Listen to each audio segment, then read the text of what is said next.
Hola a todos, este es mi canal Un Tintico con Laura Mejía, en el que cada jueves a las 7 de la noche me tomaré un delicioso tinto con un invitado especial. Acá se valen todas aquellas personas que con sus emprendimientos, proyectos, marcas o historias de vida nos inspiren.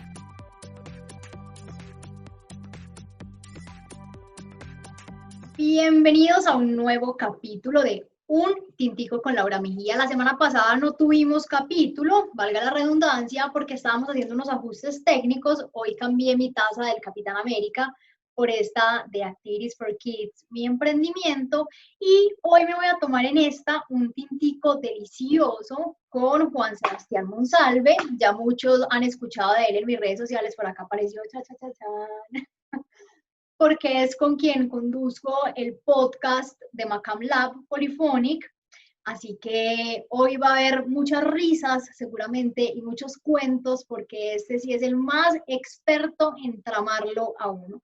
Sebas, ¿cómo estás? Bienvenido a Un Bien, Tintico bien. con Laura Co- Mejía. ¿Cómo viste la transición del No, no, no, no, plano no, o sea, de ya, ¿para este? qué edición? ¿Para qué edición?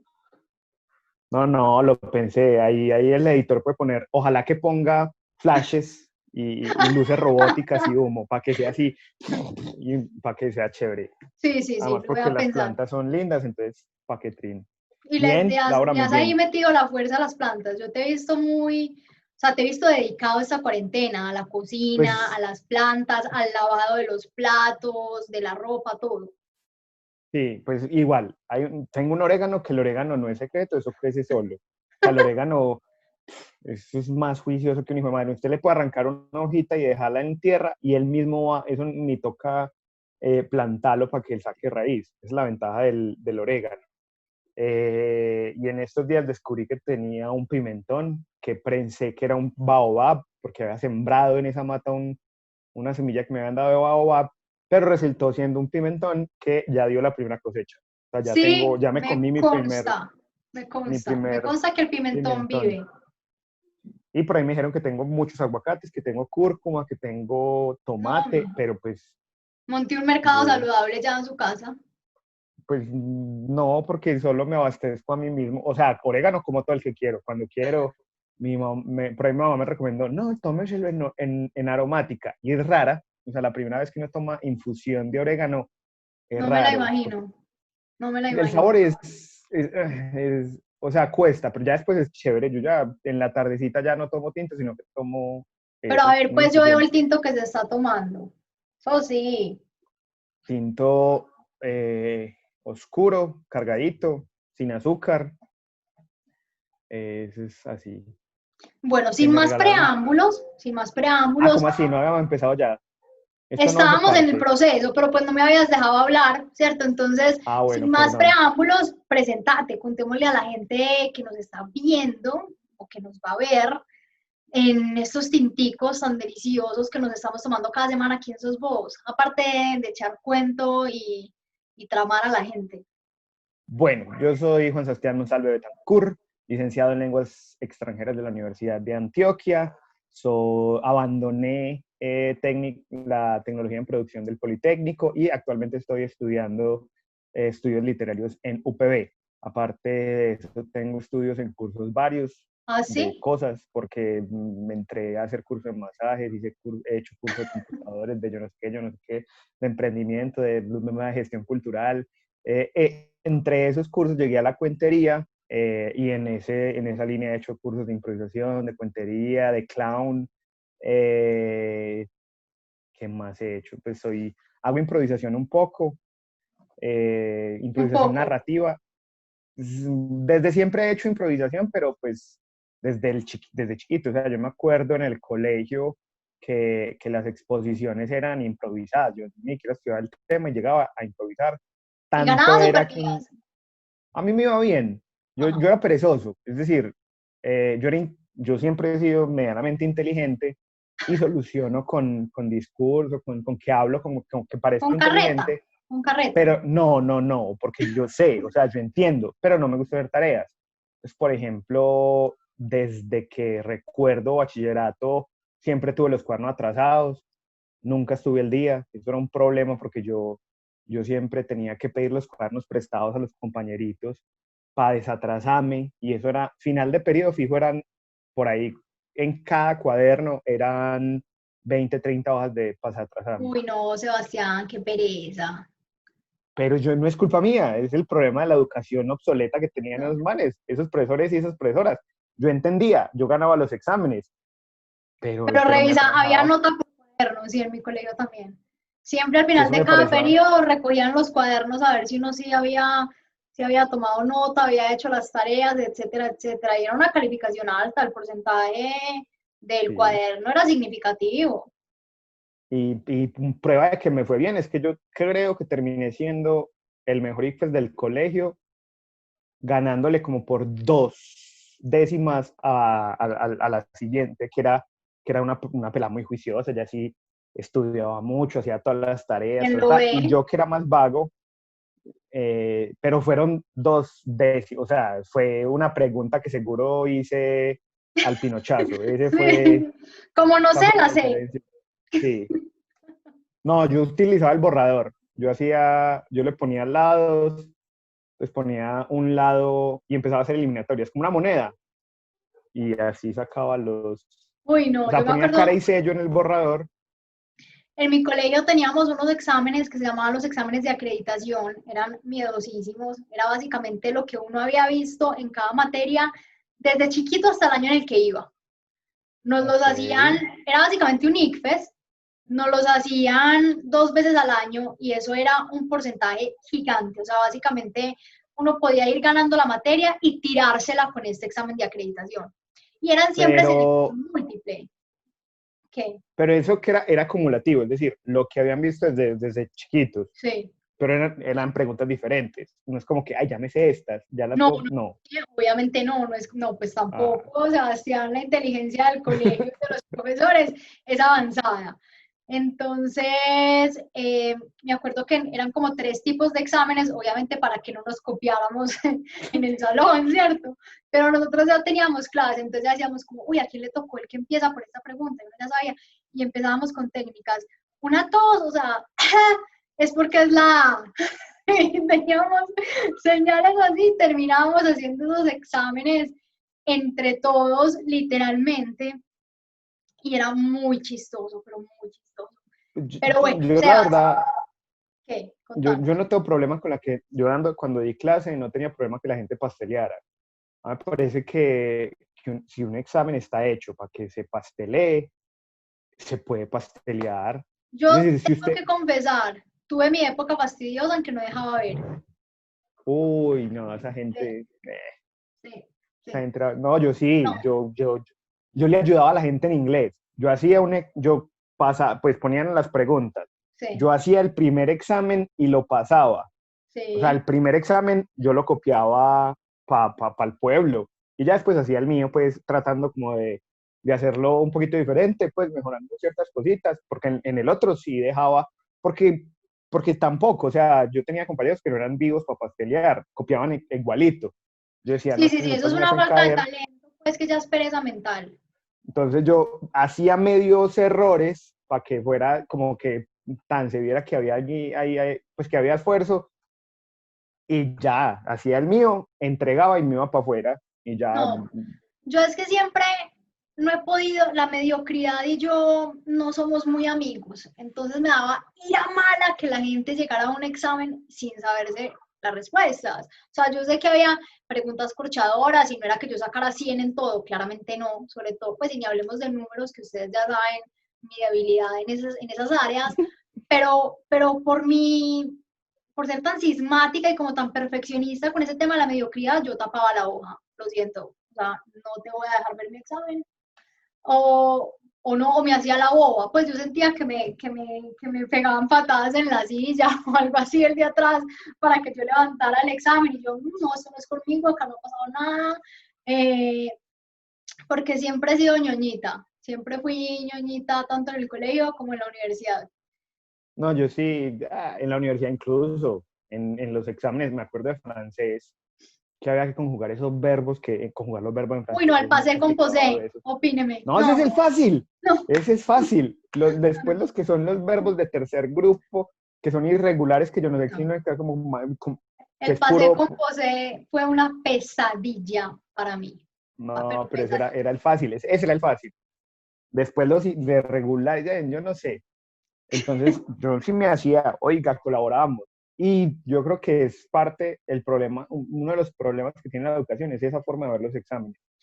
Ya, no, No, no, yo a mis no. amigas y a mis amigos pues del salón sí les dejaba ver, pero no era pues como que al que quisiera, no, había que ganárselo, había que ganarse la pasteleada conmigo era ganada.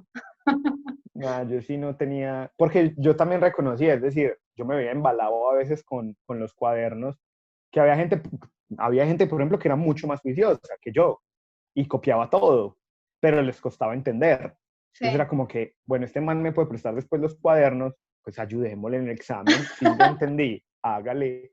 Era relaciones de simbiosis, pues, Y y está que, y bien, que, y que yo está peleaba bien, con eso. se Desde chiquito vale. era peleón con la educación. No, yo también desde chiquita soy peleona y por eso no prestaba los exámenes, ni los cuadernos, o sea, no había forma, no había forma, eso para mí ya era, daba pie a un conflicto. Estos gritos, no sé si los estás alcanzando a apreciar, no es porque esté pasando nada, sino que son los niños que están jugando en el parque.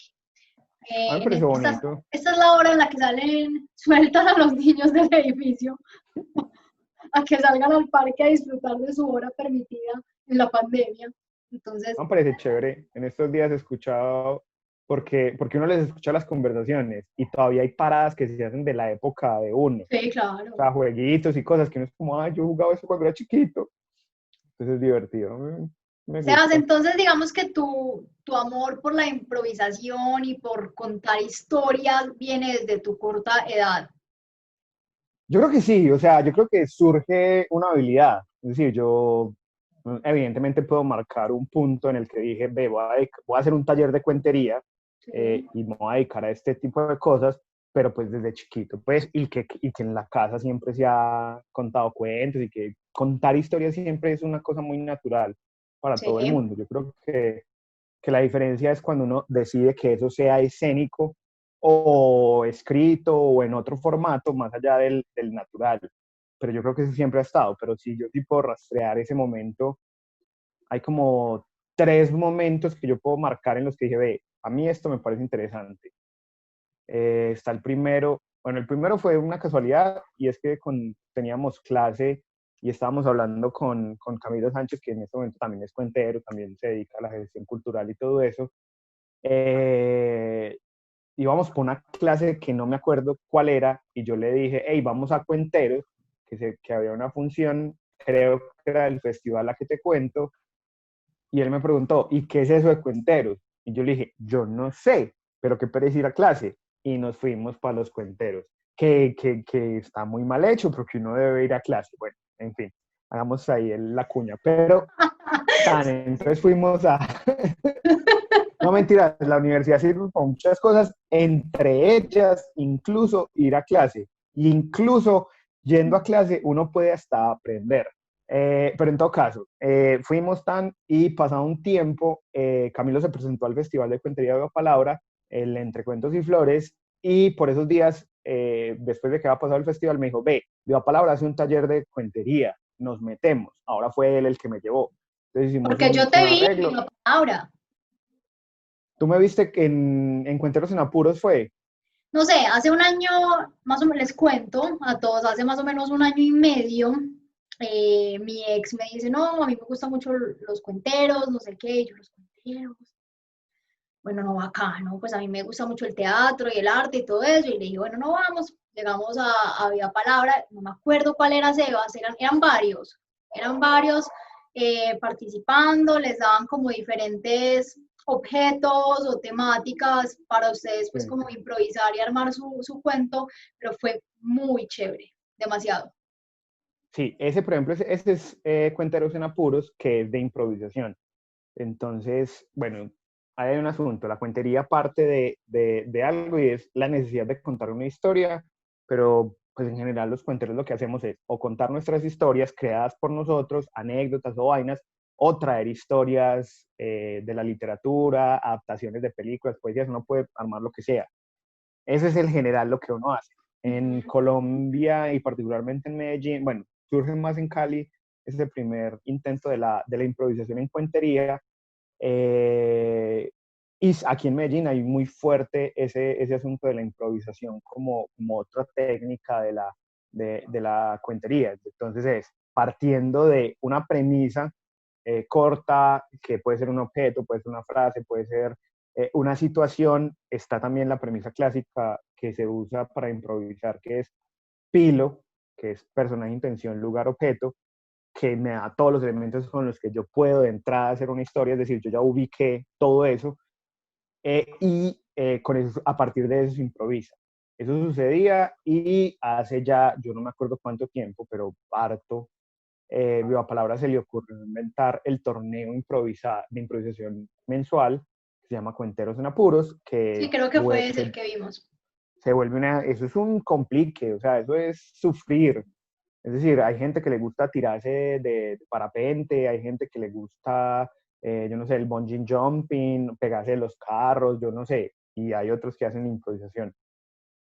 Porque lo que sentís en el cuerpo es eso, o sea, te tensionas, sentís Sí, que pura todo, adrenalina, sí. sí, o sea, yo he visto gente que no vuelve. Es decir, he visto cuenteros que se blanquean y salen del escenario y es como, no, yo no vuelvo a hacer esto es imposible, yo no voy a seguir. A mí hasta ahora me ha ido bien con las sufridas y todo, pues cuando uno se le va la historia y uno mismo diciendo, va pensando, porque uno es consciente, uno puede a veces concientizar lo que va diciendo, esta historia no tiene ni idea, ay no, esto no va para ningún lado, yo porque estoy, y uno pensando, y sigue hablando, y sigue hablando, y sigue hablando, y por dentro con ese monólogo, y sale, y es esa decepción, pero bueno, ya pasó, igual, hasta ahora he vuelto, espero no perder porque sí me parece muy divertido esa parte de improvisar historias. Y yo se los recomiendo demasiado porque no solo se ríen muchísimo, sino que además es muy interesante ver cómo ese hilo conductor y verlos a ellos ahí metidos como en ese estrés de el tiempo, lo que está pasando, conectarse con el público, que igual es súper importante, ¿cierto? Y eso es lo que ahora los está perjudicando de cierta manera, pues además de tener los eventos parados, no tener un público, sino hablarle a una pantalla para presentar sus funciones, el público es fundamental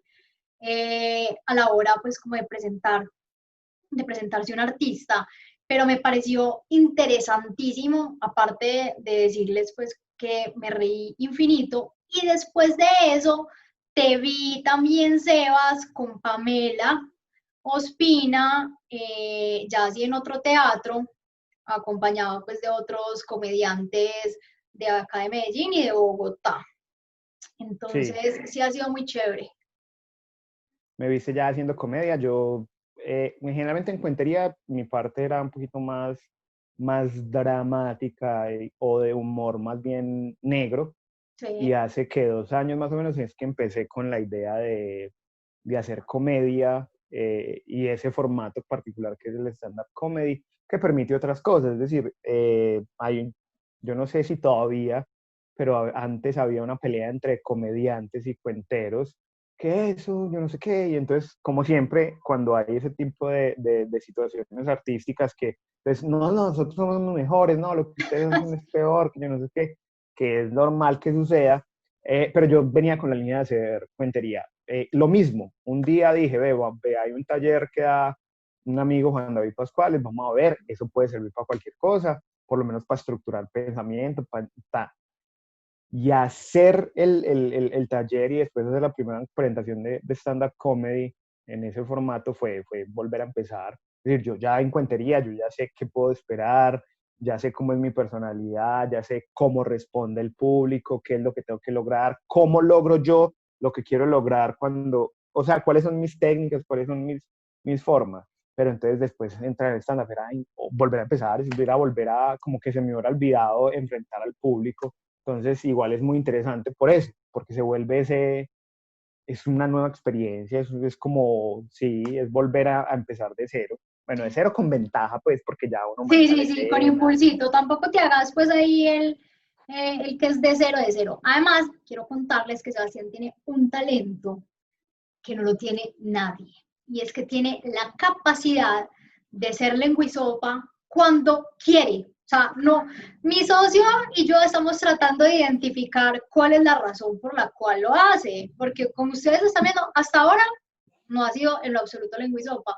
Hay momentos en los que sí, y de verdad que nos genera, nos genera demasiada intriga y curiosidad, porque es, de verdad para mí es un talento, o sea, el man a veces lo hace y otras veces no, y yo creo que ya él descubrió la técnica y se aprovecha de eso, estoy segura.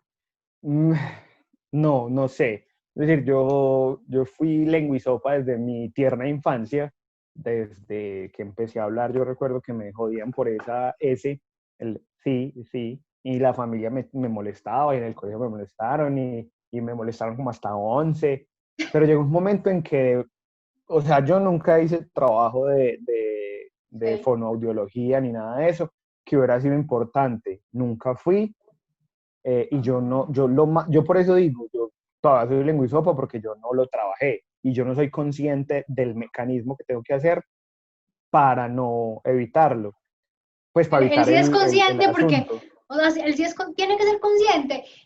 Claro que nosotros hemos llegado a la siguiente conclusión. Él es lenguisopa como cuando está estresado y nervioso. Ya cuando entra como en juego, como en buena onda y demás, lo hace de maravillas. Entonces, para mí, eso es un talento innato. O sea, eso es que uno dice como, Bueno, no sé. Igual lo que sí me sucede es que puedo identificar taras del lenguaje en la gente. Entonces, como que, a ver, y empieza uno a escuchar y está hay una S que se glisa por allá. Hay gente que tiene esa, pero es una S muy difícil. O sea, es que yo me pongo a pensar, tratar de hacerla y es muy compleja porque se van metiendo. Es como, como una fuga de gas que sale. Está las pronunciaciones complejas con la R, con la X es muy compleja, la X es complicadísimo, o sea, yo no me es que cómo nos inventamos una pronunciación tan compleja, si la X taxi, es rara. tac, y O bueno, la Z, la doble Z, porque hay gente que, por ejemplo, dice pizza. Y pizza uno o es como, pizza, pues sí, y uno es y como, es pizza. también, O sea, también mucha gente que se dedica a eso para compensar. Yo conozco amigos cuenteros que son gagos, por ejemplo, tartamudos, y uno es como, y no le nota, claro, porque es que está el trabajo ahí de escena. Es más, hay un amigo particularmente que él dice que es tartamudo, pero uno no alcanza a verlo. Es decir, él porque lo dijo y no se lo dice a todo el mundo, y uno queda como, ah, sí, sí, sí, ahí se le notó.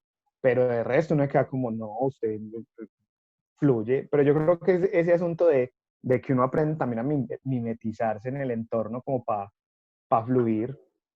yo no sé, pero lo hace de una manera impecable. Sebas, ahora debido, esto va a ser la pregunta más cliché del universo, la pregunta del millón por estos días, pero ahora en estas épocas de pandemia, donde tu medio se ha visto pues notablemente afectado, por decirlo de alguna manera, ¿qué estás haciendo a nivel de cuentería, de comedia?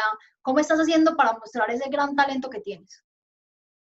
Bueno, yo creo que hay un asunto y es finalmente la gestión cultural, la producción artística y dedicarse al arte siempre ha sido algo que está, entre comillas, en crisis. Entonces, que haya una nueva, es como que, ah, bueno, salió otra, aprendamos. Es como cuando sale una nueva norma Sí, ISO 9000, yo no sé qué, y Contec, papá, sale la norma, uno aprende a manejarla. Lo mismo, sale la crisis, uno aprende a manejarla. Entonces, como que no, no, es que esto es algo que nunca hemos visto. Crisis siempre ha ajá. habido y el teatro va a estar en crisis, el arte siempre está en crisis, entonces como que va, es otra forma que hay que aprender a manejar. Sí, evita mucho el asunto porque básicamente las artes vivas requieren de alguna forma de interactuar, es decir, el audiovisual no necesita, es decir, yo puedo grabar una película hoy, terminar de grabar una película y esa película que se termina de grabar hoy se va a ver dentro de 3 4 años por la Sí, postproducción. No necesita esa realimentación directa del público. sí, Pero las artes vivas como la danza, por ejemplo, el teatro, la cuentería, sí necesitan claro que esa sí. comunicación. Entonces, pues evidentemente no estoy haciendo funciones en público, además porque no vamos a hacer funciones en público por lo menos hasta que se acabe este año. por todas las regulaciones, que uno hay que asumir cosas, es decir, sería muy irresponsable decir, no, que nos dejen, ay, yo quiero. No, no. Pues si no hay las condiciones y no se puede, pues tampoco es poner en riesgo al público. Sí. Es lo que yo hice O muy a ti, iniciando. no solo al público, a ti. Igual uno asume el asunto, es decir, esas son las condiciones, usted quiere hacer la función, bueno, pero uno por lo menos es el trabajo de uno, como lo pueden hacer otras personas. Entonces, pues la decisión sí está en uno. Sí. Entonces, en ese lado yo no estaría tan cómodo, por ejemplo, haciendo una función en este momento, que me digan, no, es que tenemos las condiciones, habría que ver. Entonces lo que Pero empecé a hacer fue, te hemos visto haciendo lives, además nosotros desde Macam descubrimos su gran talento para conducir podcast.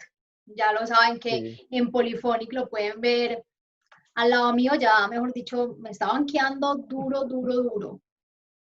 bueno, sí, entonces al principio de la cuarentena, por ejemplo, empecé a contar cuentos cortos en video diarios, pero también va como Sí.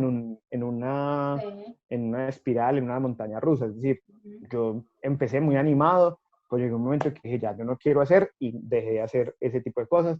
Hubo un tiempo que hice transmisiones diarias en la noche, porque también me estaba dando cuenta que yo vivo solo y me estaba dando cuenta que cuando salía, por ejemplo, a la tienda, me costaba como coger el engranaje de socialización. Sí, Como, a verdad que uno tiene que hablar. Claro, porque tan acostumbrado a sí, sí. Sí. escribir, a chat, o lo máximo era una nota de voz que se puede borrar o todo eso y que no es conversación sincrónica. Entonces yo salía y era como que, ay, fue pucha.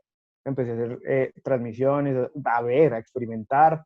Y yo creo que eso ha sido parte de lo interesante. En este momento, el proyecto que yo llevo desde hace 2 años, bueno, yo haciendo gestión cultural llevo haciendo mucho rato. Hace 2 años en particular empecé con un proyecto que se llama La Resistencia, que es un espacio de circulación de propuestas de pequeño formato. Entonces lo que yo hago es ir a los teatros, gestionar el espacio y traer artistas que a mí me Sí. gustaría ver. Que eso es un asunto que me di cuenta. Es decir, yo he invitado a gente que puede que la gente, el público, no consideren que son los más exitosos, pero a mí me parece que la propuesta es muy buena y quiero que la gente vea. Es que es muy bueno por esto. Entonces he invitado a gente que me gusta ver en escena. Particularmente con ese proyecto que está próximo a lanzarse, ganamos una convocatoria con la alcaldía, con las convocatorias de emergencia, para hacer unos procesos con eso. Entonces vamos a Un tener tipo de muy premio, similar a lo que se hacía. un Es tipo de un estímulo reconocimiento. de producción, es un estímulo de producción para hacer lo que yo venía haciendo el año pasado. Es decir, vamos a tener el Open de Cuentería, un espacio abierto para que la gente que tal vez no, o sea, puede ir cuenteros ya profesionales con experiencia o gente que no tiene experiencia de nada para contar. Es un espacio abierto, yo quiero contar esta historia, la cuentan, muy bueno, tantos divertidos, y vamos circulando. Es el espacio que era el año pasado, se hacía en la tienda del humor y se llamaba El Convite. La otra propuesta es de improvisación narrativa con el mismo formato, es decir, abierto al público. Sí. Solo que aquí, en esta improvisación narrativa, como para garantizar un poco el asunto, teníamos dos presentadores principales, que es Wilmar Andrés Tobar, un improvisador cuentero muy teso, y yo, que hacíamos también esa parte para entrenarnos también. Entonces vuelve también el Open de improvisación narrativa y las funciones de la resistencia, que eran espacios de experimentación. Entonces yo invitaba o a cuenteros, o a payasos, o a quien fue cantautores, fueron una muchacha que bailó una vez, hizo un número, y los que hacían las participaciones. Entonces era como es repetir eso este año. Tiene una característica particular que el nombre cambia, como es la situación, se llama La Resistencia Cámara de Descompresión, Qué precisamente porque bacano. va a ser en formato virtual, y porque, bueno, también hay un juego ahí que a mí me gusta mucho jugar con pendejadas. Entonces, la resistencia, el espacio que se hacía de experimentación se llamaba la resistencia lado B, porque en los discos tenían siempre el lado A, que eran las canciones chéveres, las que parchaban, los hits del momento, y los lados B eran los que la banda decía, ve, yo quiero hacer esto, pero esto puede que no sea popular, puede que esto no guste. Entonces el lado B era el de la experimentación. Entonces por eso ese tipo de propuestas. Y a partir del lado B salió el lado A, que es el lado académico, que es un lado que está un poquito, que está ahí planeado, está planeado, ahí se han hecho cositas, pero todavía no han salido mucho a la luz, pero está ahí. Entonces, como ya está el lado A, ya está el lado B, viene cámara de descompresión, que es CD, y ahí se juega con el abecedario, que es una bobada que a mí me genera mucho sentido, además porque por ejemplo, en los afiches de la resistencia que hace En los mi, afiches, esa palabra es el póster, el muy afiche. vieja. Ay, perdón. En la pieza gráfica que hacemos para promocionar El como póster, en el póster, el vamos a decir, el diseñador afiche que es muy es... retro. Ay, Es de la pues línea sí, del porque cassette. sí, la resistencia es medio retro. Y entonces, en los afiches, por ejemplo, había toda una producción desde el estilo particular con lo de la resistencia, con el lado B, y aparte, que era muy divertido con el diseñador, con John, que yo le decía, vea, vamos a poner secretos, vamos a poner huevos de Pascua. El concepto de huevo de Pascua es muy lindo porque aparece en las películas, de hecho se lo inventan es en los juegos de video, que es como que un programador de juego de video no tiene forma de marcar su obra. Es decir, un pintor pone la firma, el autor tiene su nombre, pero el programador no. Entonces se Sí. hacían como, este era el mundo, ¿sí o no? Pu, pu, pu. Y entonces uno podía meterse por un lugar y el primer huevo de Pascua que hubo era que uno se metía por un lugar en un juego y aparecía la firma del programador del juego. El huevo de Pascua, por ejemplo, las películas de superhéroes se lo utilizaron mucho porque eran secretos para los fans, pero secretos secretos. O sea, que uno los veía y es como que, uy, yo descubrí esto, por Dios. Uno hace trampa y busca en YouTube y dice huevos de Trampa. Pascua de Avengers y aparecen un montón, porque son guiños, entonces aparece por aquí un Sí. póster de la película que está haciendo el actor en otro que ya salió, o referencias, por ejemplo, la escena postcréditos de Bocazas, de Deadpool, Deadpool. Eso tiene una escena postcréditos al final.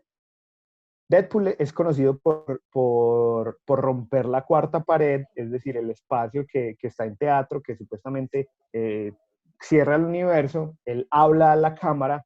Entonces, la escena post-créditos de la película de Deadpool, él sale en un avatar y da su discurso. Eso es un huevo de Pascua, es una Ok. referencia a una Entendido. película como de los 90 que se llamaba El Día Libre de Ferris Bueller. Ferris Bueller Day Off, que él no va al colegio. Entonces, eso es un huevo de Pascua. Y en los afiches de la Resistencia había varios. Y es muy divertido por eso, porque es una experimentación siempre. Y a mí me gusta eso. Y el diseñador a veces me miraba como, ok, pues bueno, Pero dígame cómo lo bacano, hacemos.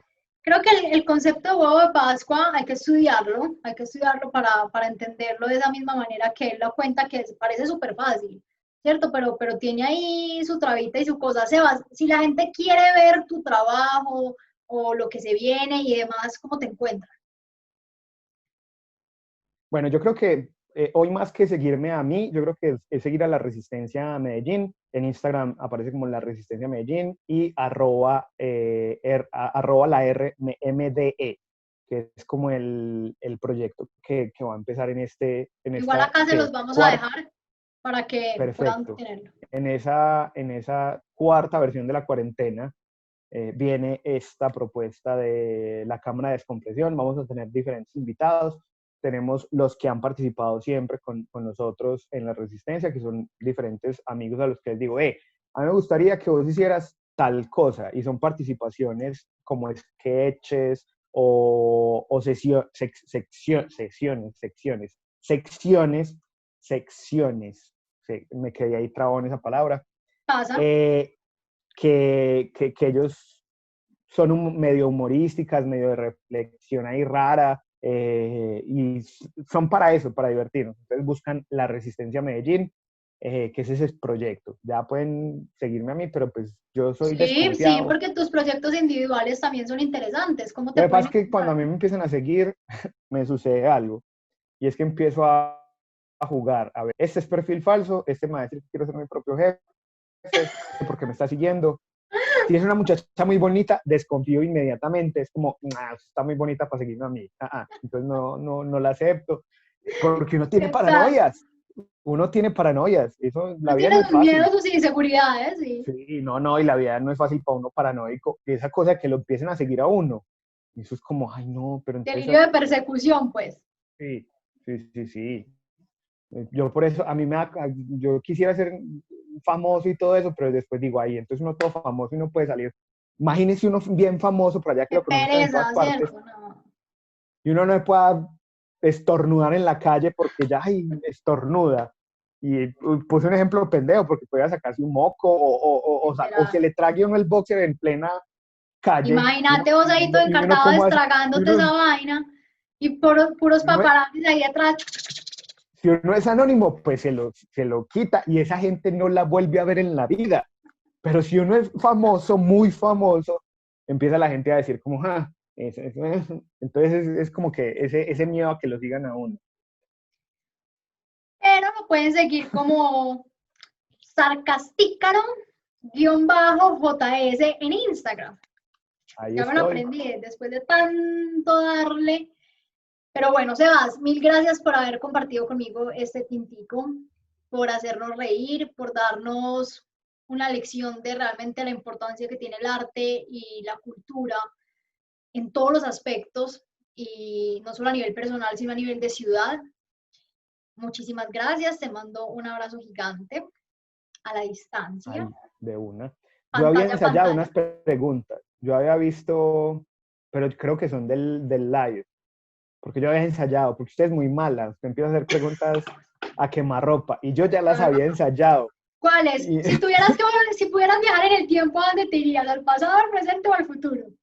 yo iría, en vez de viajar al pasado, al presente, al futuro, viajaría en el espacio.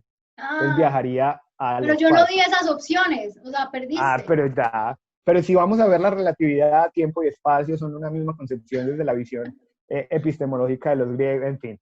A mí me Esa la encanta ensayé porque y cuando, entonces ya ven que voy embobando ahí, hoy. Yo esa es mi forma de tramar a los invitados, siempre los como ahí como, bueno, se vienen las preguntas rápidas. ¿Listos? No. Y todos son como, no, y pero había otra que no me acuerdo. ¿Cuál era la otra? ¿cuál?